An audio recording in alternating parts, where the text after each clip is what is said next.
Hello, hello, hello, hello, hello, people. Good morning, good afternoon, good evening, and good night, depending whereabouts around the planet Earth you are. But here we are. I'm very, very pleased to have all of you on the call today on this lovely Sunday. And I'm very, very honored to have our guest, Mr. Alexander Michaels, owner of the FM Group United Arab Emirates, an absolute superstar. So without the further ado, I just wanted to say hello and ask you, Alexander, first of all, probably everybody is eager to hear your story. You know, where are you coming from? Where have you been before? Why are you with FM? Sure. First, let me put a little bit more of perfume. So everybody can see I am using perfume all the time. First of all, hello, how are you? How's your lovely wife and beautiful girls? Absolutely fantastic. Thank you very much. I want to say hello to everyone. I see some names, familiar names. I think I know this lady because they're Facebook friends of mine. So I just want to say hello to everyone. So yes, let's get on the show. Fantastic. So Alexander, if you don't mind, share your story with us. Tell us, what did you do before and why you got into network marketing and what attracted you in this industry? Well, I mean, frankly speaking, it's an industry that I knew very little about. The only thing I did know is that it was not a very good industry because I had lost money. And like many people around the world, was connecting always the MLM with something bad, something evil, something you don't want to be part of. So my story actually, before I got into FM, I was, let's say back in 2007, I sold a sort of an agency, which was related to all advertising agency in New York in 2007. Right. So it was just a few months before the crash came in the States. So I was out of there and I went straight to Dubai because at the time when I started making money, which was very late in my life, around 33 years old, I started moving my money to Dubai. And Dubai used to be my playground, so to speak. I was a nouveau riche, had some money, and I said, I want to play and I want to have fun finally. So I used to come here a lot. So when I sold my company and then the crash came in the United States, I immediately came here because I had a lot of real estate properties in here. And I knew that because the dirham was connected to the dollar, that if America was going to fall, Europe would eventually fall and then cascade into the UAE. So I came here, and from 2007 to 2008, I started moving the properties I had because I was starting to think that this was going to blow up in everyone's face. It was a matter of time. So in 2008, I managed to sell one of my last property. It was in September, and I remember it was to this Russian lady who was so heavy selling fur. She was so rich, and she managed to buy my apartment. And I said, thank you, thank you. And then 3 weeks after, the whole crash came in Dubai. And of course, you heard the stories. People were leaving the cars in the airport, running away because they had, kind of lived up life above their means. Like many people do, like I did as well. Like we all been there, done that. And I didn't quite know what I was going to do next. At that time, I had Anna, who's my wife today. And I was still in the process of seducing her, convincing her to stay with me, which was another huge challenge at that time. And we looked at each other and said, what are we going to do? And I told her, I said, I don't know. Maybe we go find a little island somewhere and I will go pick up coconut and fish like my dreams, I do nothing. And she said, really? And where should we go? And I said, well, why don't we go to the Philippines? She said, the Philippines? And I said, yeah, well, there are 7,200 islands, so this is the country of the islands. Why don't we venture into Asia? And she looked at me. She thought I was a little bit crazy at the time. But she thought, why not? It's an adventure. So I think December 4th, 2008, we flew to Manila. Actually, not Manila, Cebu is another city. And it was raining every day. And we were arguing all the time, you know, because there was nothing to do. It was raining. There was nothing to see. So we were just arguing all the time.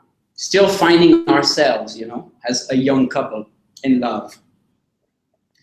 And we decided then to move to Manila because everyone told us in Manila, there's sun. Of course, we went to Manila. And while there was sun, there was nothing to do in Manila as well. So we got bored. And we moved to another island, which was Boracay. They call it the Ibiza of the Philippines. And there, my wife knew one of her acquaintances who happened to be the owner of FM Philippines. And we spent under the rain most of the Christmas holiday and the New Year on a beautiful island, but under the rain, and just enjoying a little bit the time. I heard of FM then, but you know, the moment I heard that it was Polish perfumes, I said, please. I said, you gotta be joking. Come on, I'm French, you know, I was born French, even though I don't even have an accent anymore. I said, Polish perfumes? And she said, yeah, you should try it. I said, no, I'm not gonna try this Polish perfume. No way, we're not gonna try. Then, of course, I heard it was an MLM. So I said, oh, evil MLM. Can't talk about that. Evil people. You know? But over the following few years in the Philippines, we decided to, let me just turn off this thing. We decided to invest and start French restaurants, cafes. We developed quite a successful brand under my name, Alexandre. It was the Alexandre Cafe. And it was a nice, hippie, trendy, where they served croissant, bread, and everything else. I was shaking the hand of everyone there. It was actually a nice experience, a difficult one, a very challenging one at best, but a nice one. Over those following years, I had built a very close relationship with, of course, the owner of FM Philippines, because we used to sometimes share cigars and cry on each other's shoulder about the difficulty of doing business in the Philippines, and we developed a really nice relationship. And I saw FM Philippines many times. He had encouraged me to participate and to be invited to these motivational speaking thing, and I said, I don't need that stuff. I don't want to be part of this, please, you know. So I really, really pushed this whole FM away, you know. We even had many fights and arguments with my wife because I was stubborn and said, I will never try these perfumes from Poland. And of course, you know that a woman is very stubborn. You know that. Oh, yeah. You know, eventually we always lose the war, always. So one day, I ran out of one of my favorite perfume that I was buying at the time, and I was too lazy to go to the department store to buy a new one. So my wife had FM number 199 there. Ooh, dangerous. Yes, and she put it right by the one that was empty. And she put a little note with a smiley face and a big heart. Please try me. After 2 years of fight, she was still going at it because she said, you know, I know you will love FM. So I said, you know, I'm too lazy to buy another one, so I'm gonna try. So I spread it on my left, right? I didn't want to spray it on my right because the right is right, left is wrong. So I spread the FM 199, you know, doing this.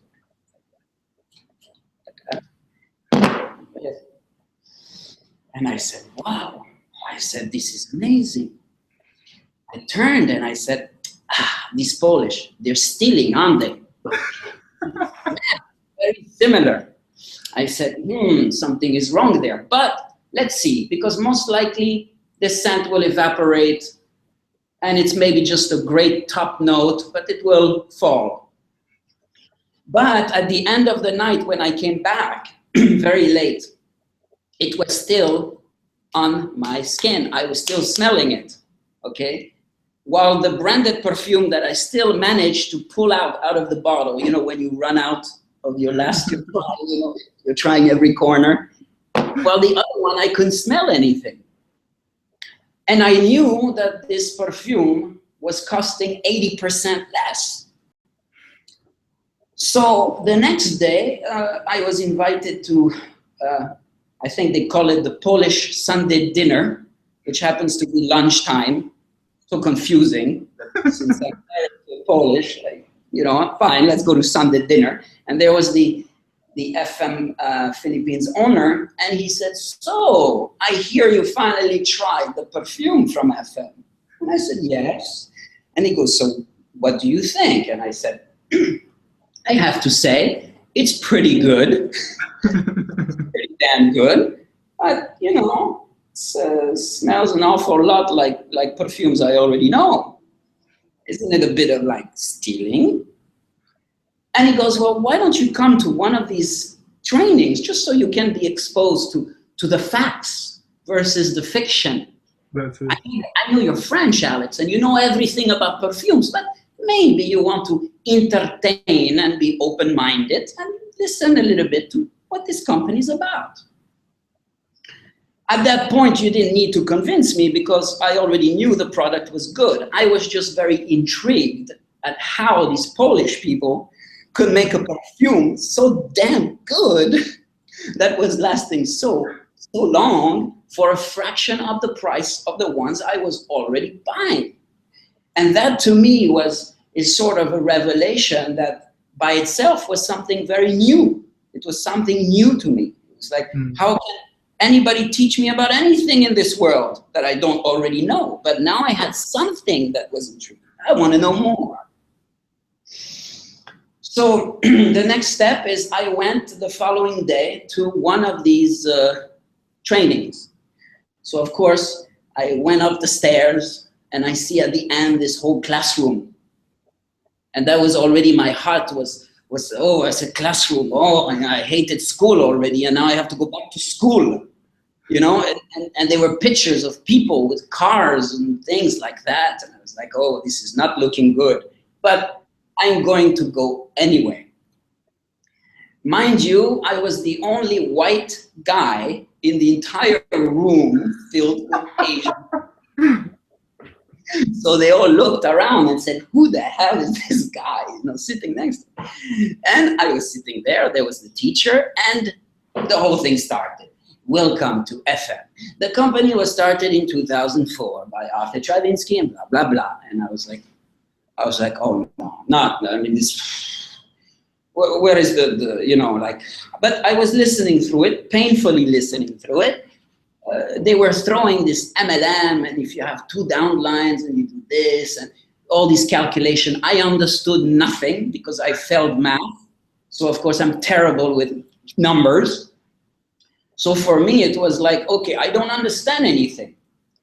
But what was extremely ironic is at the end of this session, I got up, like 30 people in the room, and we started falling in line to sign. And I'm finding myself with a contract signing into a company that I said I will never belong to. Now, I did this because I already knew I loved the perfume. I knew that the perfume was lasting longer, therefore I was not compromising on its quality, and yet I was able to have a substantial saving. And it wasn't asking me for anything because I read between the lines and I felt there was nothing there. So what risk is there to be part of a company that offers product that I'm already using and getting a wonderful savings? So I signed and paid. I had at the time to put the sponsor, of course, which happened to be my wife. So now I understood that there was somebody above me. And I said, how can that be? She's not going to dominate again. Possible. But she was my sponsor. So I got back to the restaurant with my kit in my hand. And my wife was waiting in the restaurant and just laughing at me, when I walked with this kit into the restaurant. I laid the kit on the counter, and I opened the counter, and there was the vials with all these little vials. And the girls from the restaurant working for me started coming like flies and said, "Sir, this is so great, perfume." And they turned to me and said, "Can we buy perfume from you?" I said, "Wait a second. You hate working for me for 3 years. Now you want to put money in my pocket?" I said, "This is insane." So I asked them, "Why don't you become a member?" And they said, "Oh no, sir, we don't want to be part of a member. We just want to buy." So I said, "Okay, I'll make you a deal. I will leave you the kit because now is your lunchtime. You're going to go run around, and I'm sure you will find many expat clients that come to the cafe and try to sell them a perfume. And you'll make 30% profit. I will give it to you." And he said, "Okay." So they ran out the door. 30 minutes after, they come rushing through the door. "Sir, sir, sir, sir, we sold 8 perfumes." I said, "In 30 minutes, you sold 8 perfume." I said, "How much did you make?" And of course, they knew right away, 1,650 pesos. I said, "How much do I pay you in the restaurant for a whole day of work?" And they said, 400 peso per day, sir. I said, Wow. "Who is better, FM or me?" "FM, sir." So I said, "Now we will make you member and deduct it from your salary."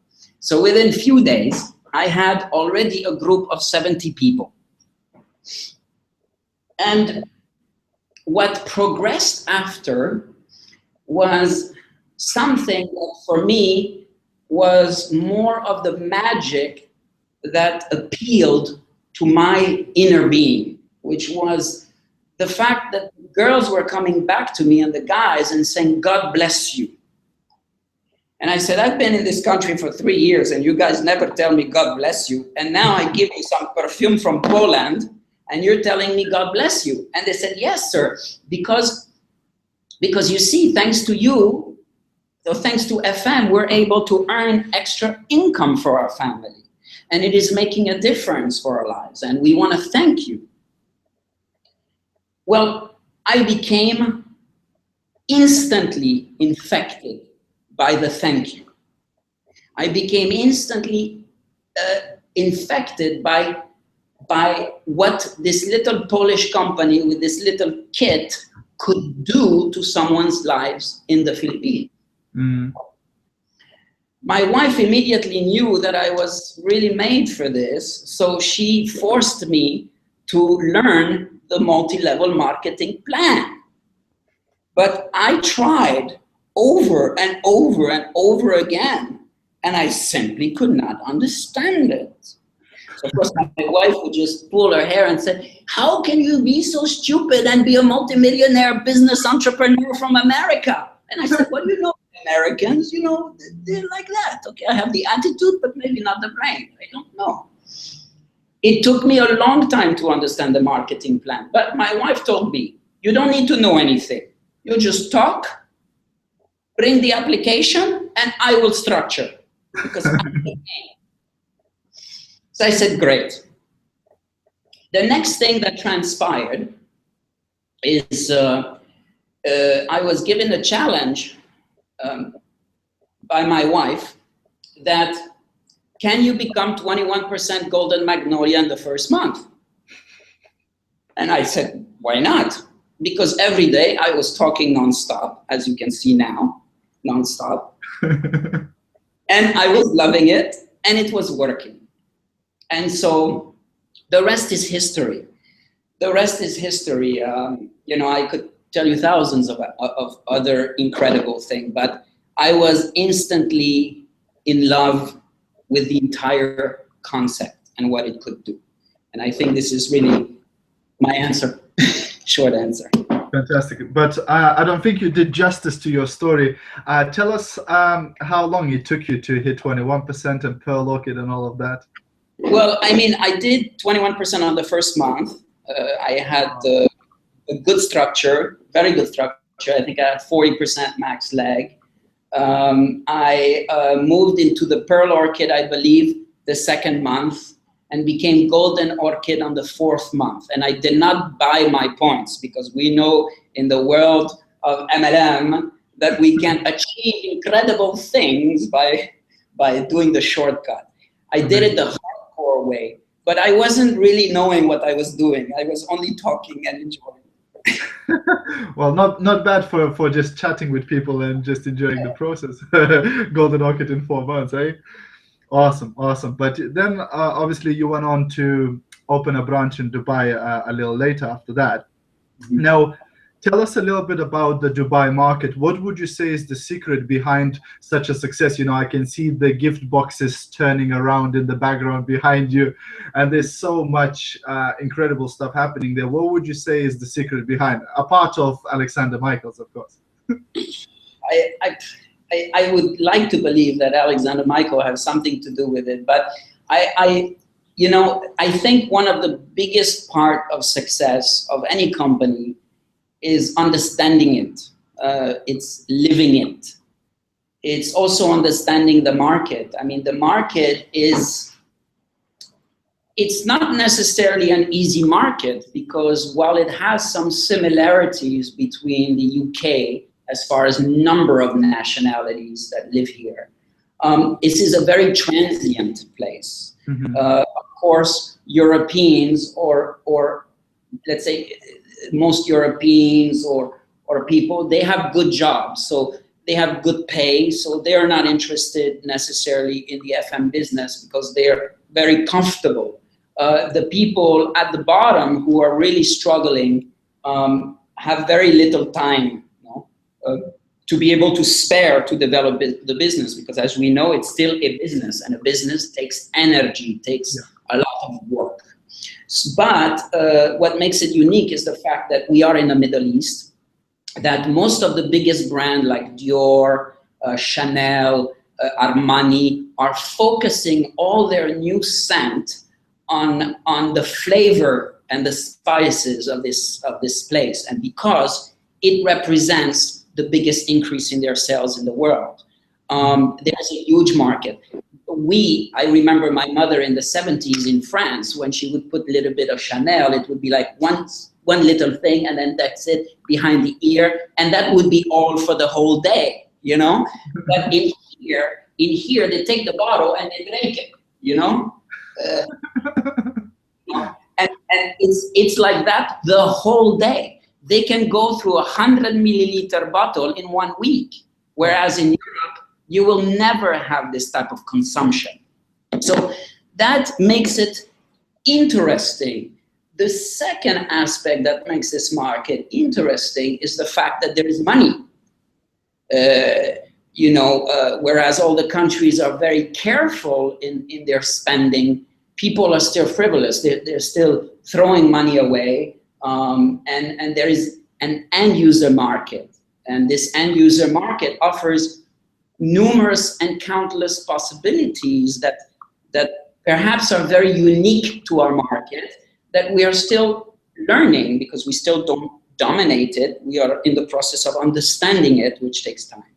And I think all of these factors are very, very interesting to be part of. Fantastic, fantastic, fantastic. I like that. I like that. And again, same challenges, because you have people who are making a lot of money and they don't apparently look for opportunity access. So I think a lot of countries experience the same thing, and they always think that it's unique to them. Or, here we have super poor and then we have super rich. But a lot of countries, including Dubai, have the same sort of challenge, So that's very, again, it sort of puts it in a perspective.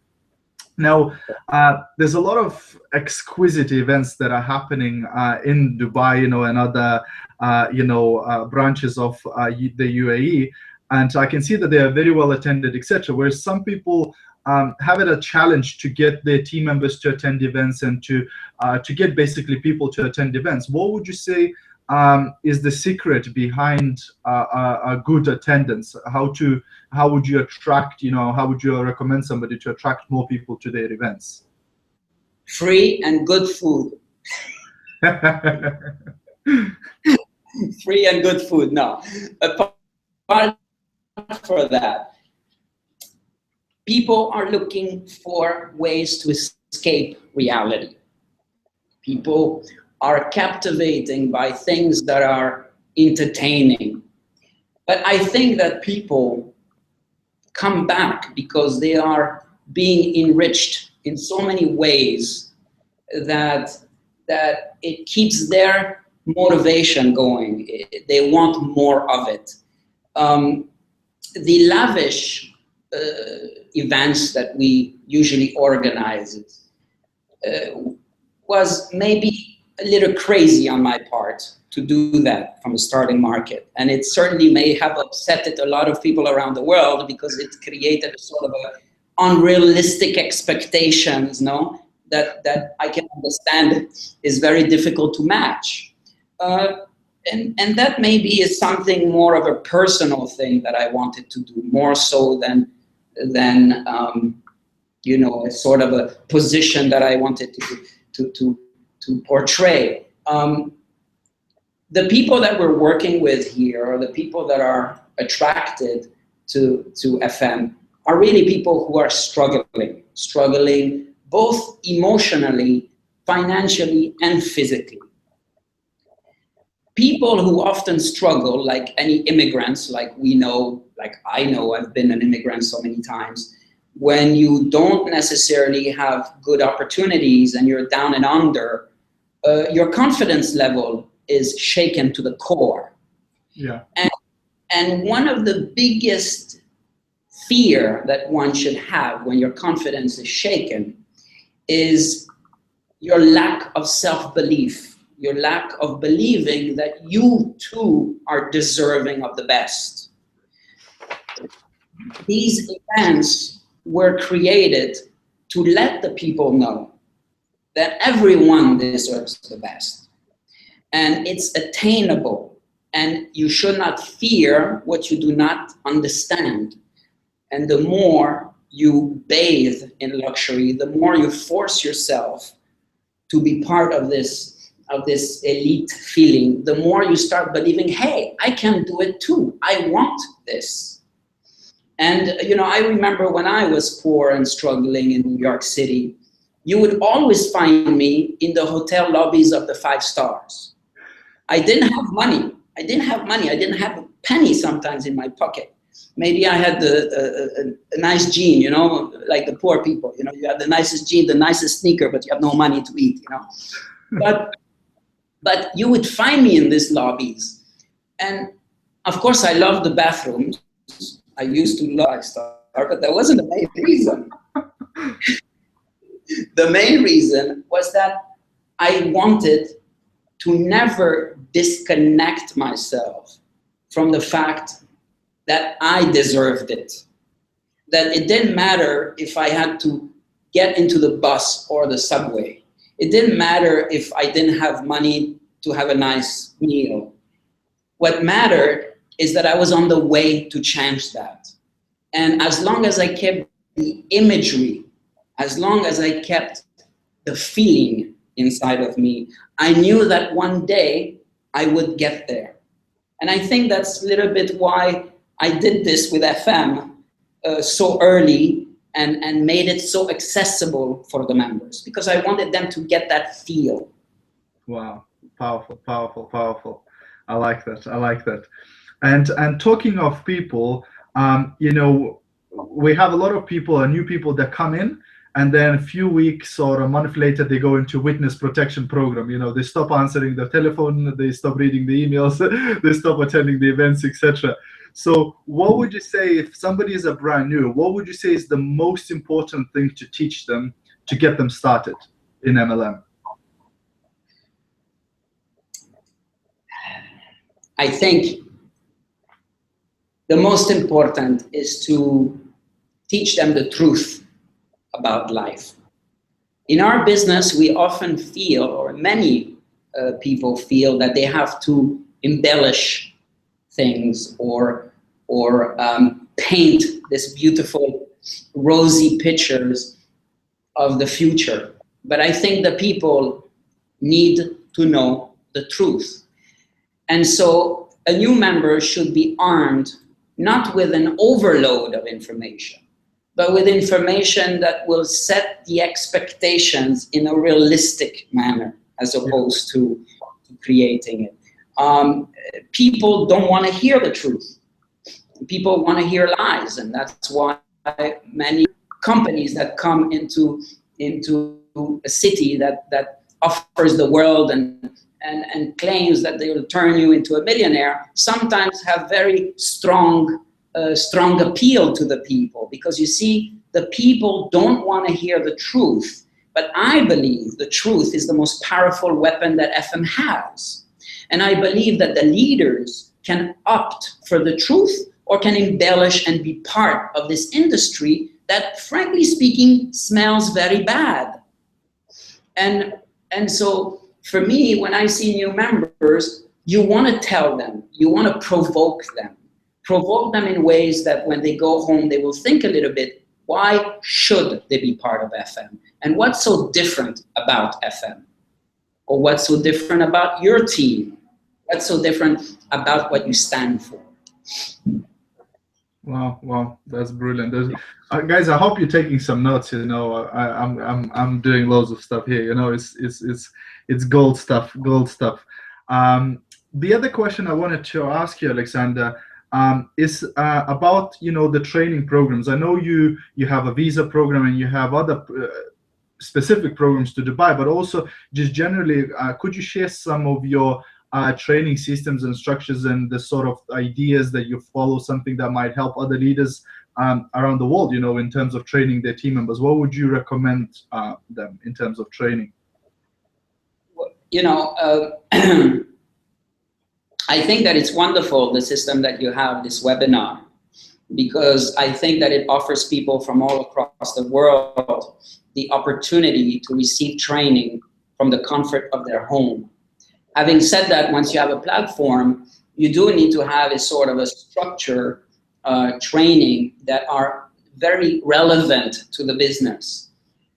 Some of the trainings that we have, of course, involve the typical trainings that you will find anywhere else, such as your company profile, introduction of the company, the benefit of FM, the essential information on how to get started as a new member. Of course, your intro to MLM multi-level marketing, the Magnolia, Marketing Plan 1, Marketing Plan 2.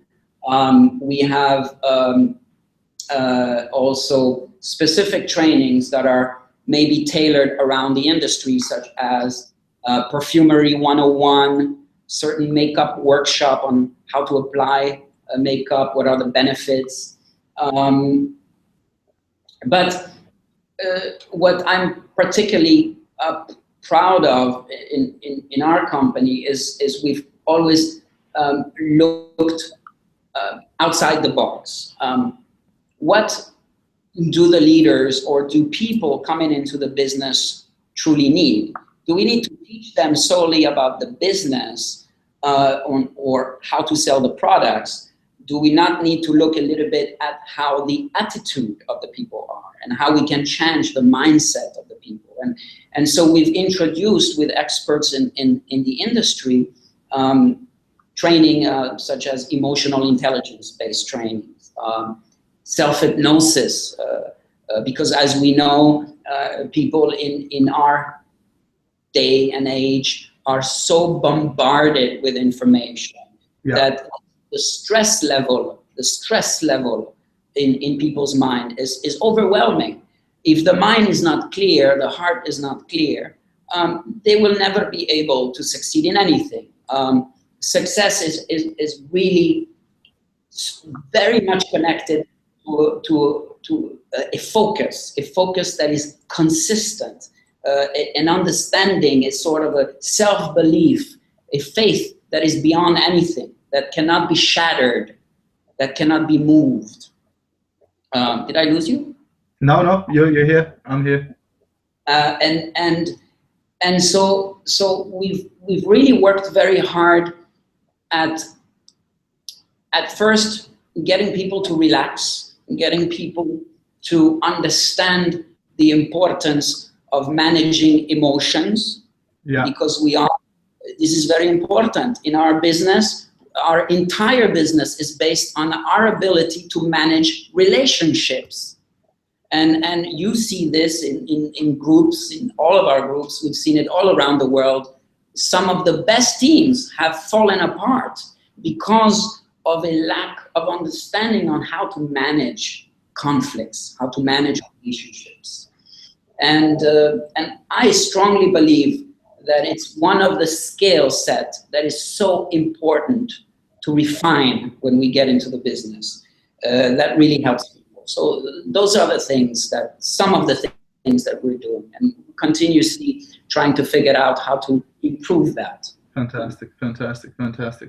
Well, I think, it's definitely, it's important not just to concentrate on the business or just the product, but also on the personal development of the person and to grow them as people as well. I love Jim Rohn's quote where he says, choose to become a millionaire, not for the money, but for what it makes of you to become one, so in the process we grow as well.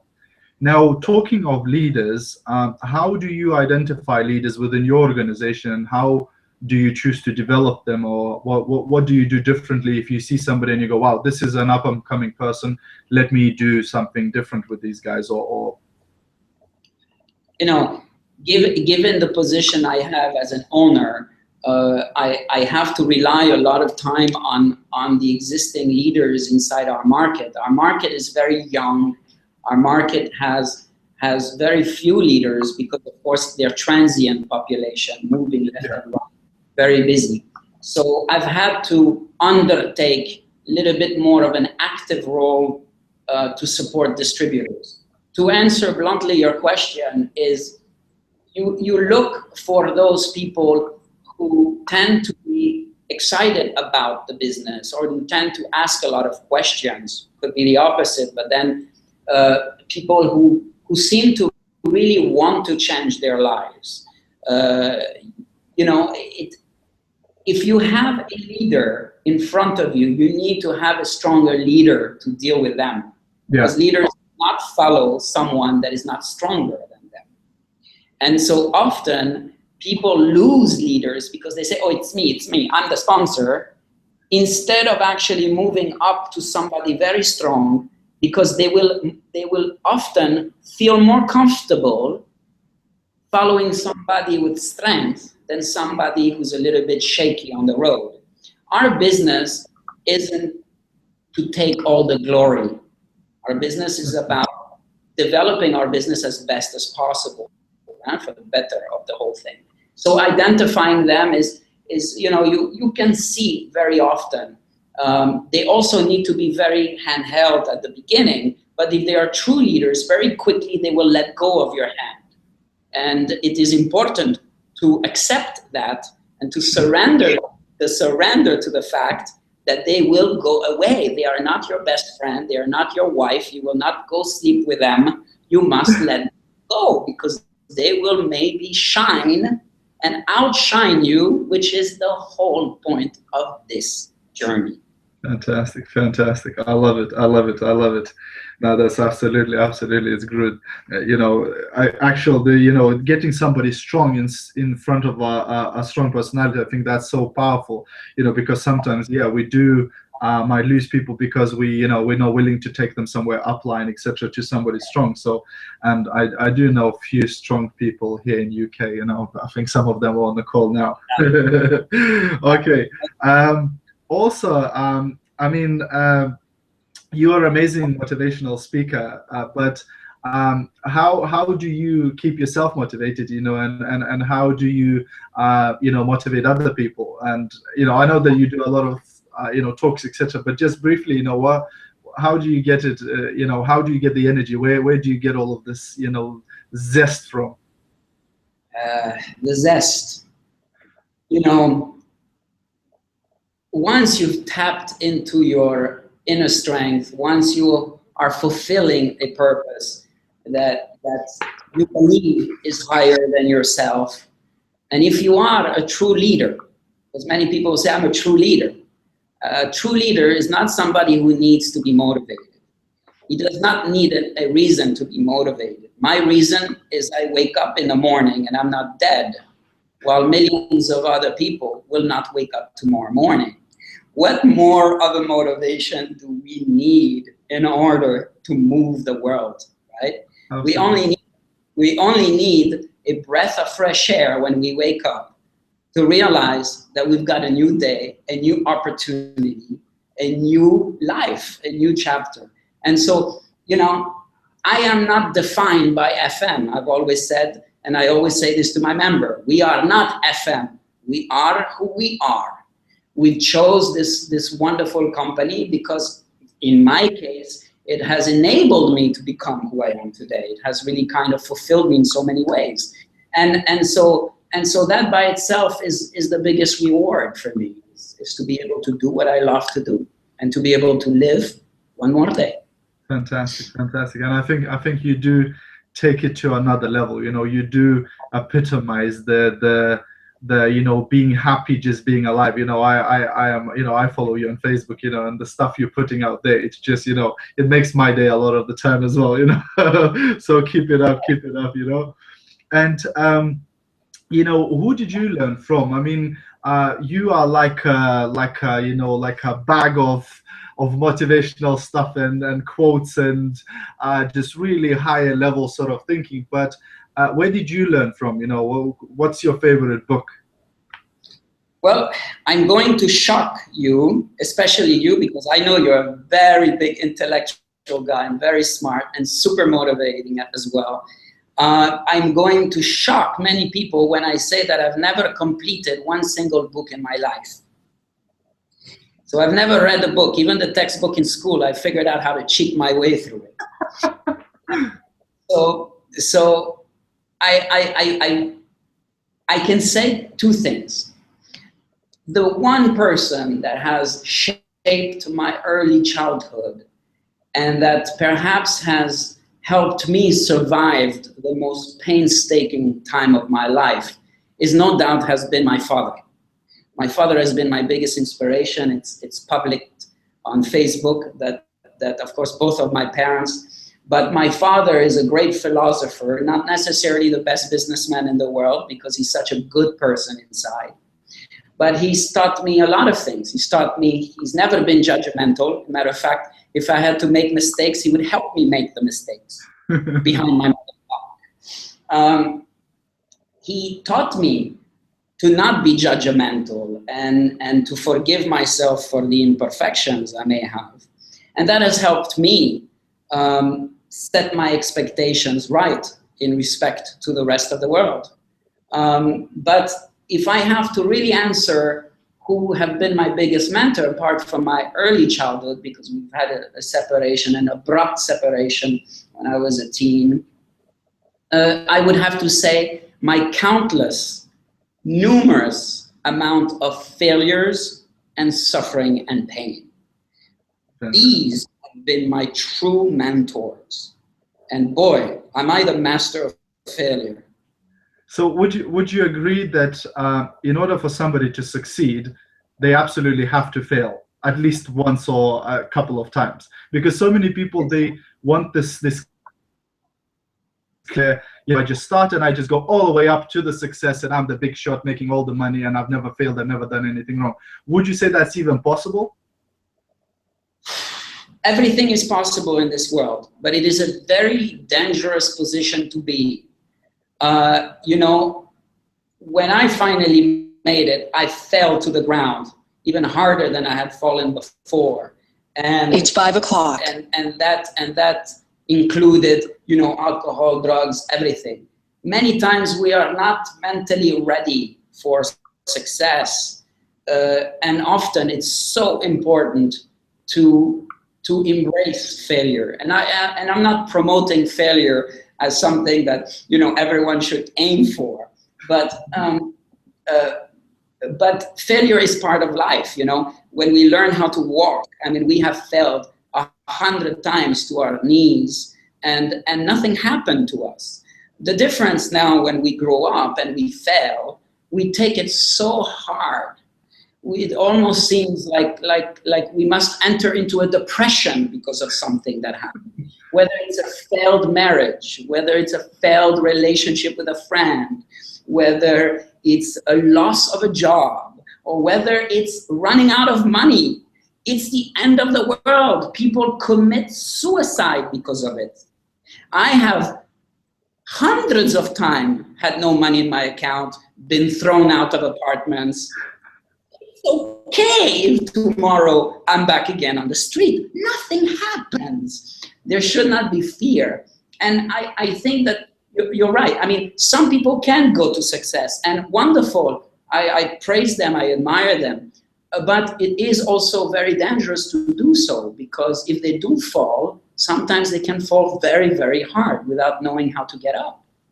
That's it. 100%, 100%. And, you know, if we talk generally about the FM business, about being a network marketer, and I'm not talking about somebody who's just a customer, who's just, you know, selling a bottle there and there, but I'm talking about somebody who's seriously building the business. What would you say are the most important things in the business? If we think of a sort of a day-to-day life of this business, what would you say to, you know, to sort of watch out for, to what would you say is the most important thing in business? For success, I would say attitude and passion. I would say that it's extremely important in our business, especially in our business. Our business does not evoke driving a Ferrari to get someone. It evokes your personality, who you are. Yeah. And the attitude and the passion is going to be your driving force that will put forward your best foot forward. And so attitude and passion definitely are ingredients that are so necessary. And people are very sensitive to that. So sensitive that they watch you all the time for you to change the frequency of your attitude. And that can impact negatively an entire network. Mm. And so, well, you know, you have a kit in the hand and you have yourself. And that's as pure as you will ever find, you know. I mean, that takes guts to front the world, to change lives, armed with only a little kit. And perhaps, like I remember the old time, Irina talking to people while she was taking the train to London, you know, but that is the purity of this business that either forces you to evolve and grow into an incredible person, or fall behind because it cripples you with a fear. And I think the attitude and the passion can keep you going, you know, even if you're going through a difficult time, just have a positive attitude, you know, show it. Don't show the difficulty, you know. For sure. And obviously we've been talking quite positive about, you know, good things and all that, and not to go that we will be negative, but what would you say are the most common mistakes that you've observed that the business partners makes, especially now that your role is more of an owner of the branch than a person who is, you know, actually, you know, a distributor? What did you notice? What sort of mistakes that the distributors make that you'd say, you know, if I was you, I wouldn't do that, or I wouldn't do that, or whatever? What would you say are the most common mistakes made in MLM? Well, one of the most common mistake, I think, is they get into the business not knowing why. They're not knowing why. If you take an army of people, 1,000 people into an auditorium, and you specifically pull them one by one, and you tell them, what exactly do you want? They will say, for the most part, why are you in FM? For extra money. Yeah. Extra money is not a reason to be part of FM. And it's not the reason that will keep you fighting when you are on the floor, or you keep falling, or you keep dealing with rejection. One of the common mistakes, I think, is because people fail to really understand why they need to do this business. What are the reasons? The specific reasons need to be outlined. The other common mistake is, of course, identifying the relationship with their partners as the main motivator of their journey. People will come and go. This is the name of our business. We cannot judge people. We are not there to judge them. We cannot put ourselves into people's lives. We do not know sometimes why they quit, why they move to another company to later move to another one. We are not them. We do not know if at that time that person is ready for a change in their lives. And so very often, you know, you see people so attached to a point then when there is this detachment, because they don't know why they're doing the business, they also themselves fall. If they fall, it's kind of an avalanche, you know, and it grows and the snowball becomes bigger and bigger and bigger. And then all of a sudden you're like, what happened? What happened? So I think that this is key, to not take things so personally when you're developing the business, but at the same time, understand why you are doing it. What are the real reasons? What do you want to achieve?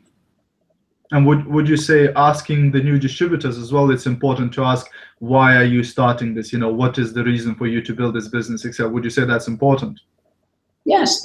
For example, if you do have that relationship, share with me what are the reasons. Let me first share with you what were the reasons why I joined, and perhaps you want to share this with me. But until then, let me share with you. I did this because I wanted to change the lives of my family back home. I did this because I wanted to grow into a person and not live or leave my destiny in the hands of a corporation. I did this for this reason. Why are you doing this? Because you know that this will take time, this will take energy, this will take collaboration. This will shake you in many ways, especially if you've never been in the world of multi-level marketing. But you will have an incredible journey of self-development. You will be able to grow into something. You will be able to develop something with your own hands. You will be able to make a difference in people's lives. So yes, I think it's nice to have an exercise. You know, usually I have one particular exercise that I love to do with people, and I call it the peeling the onion exercise. I came up with it one day because I realized that we have so many layers, and all of what we're hearing and we're seeing are all lies. The truth lies at the nucleus, at the epicenter of this onion. So this exercise involves peeling the layers of the onion of the human being to get to the core reason.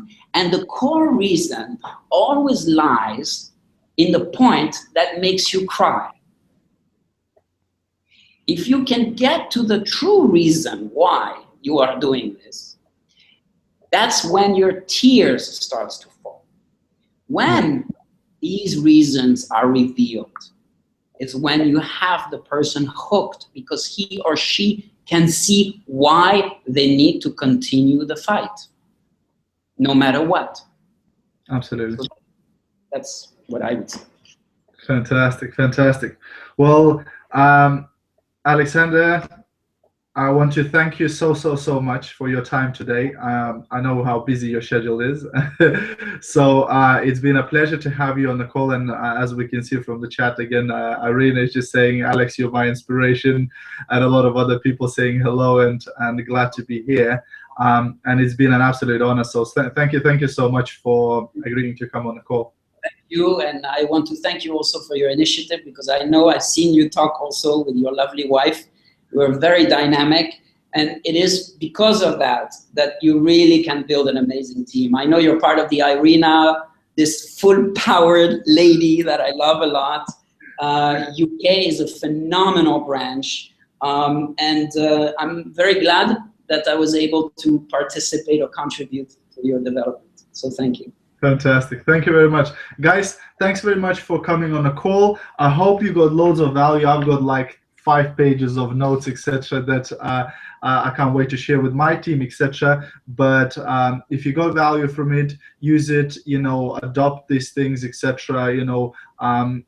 Just really, embrace a lot of the stuff that you've been hearing today, because that will definitely help you with your business. This webinar has been recorded. It will be, you'll get a recording link to your email if you registered for this webinar, and then it's going to be on our YouTube channel as well. So thanks very much, everybody, for joining today, and we will see you guys all at the top. See you guys.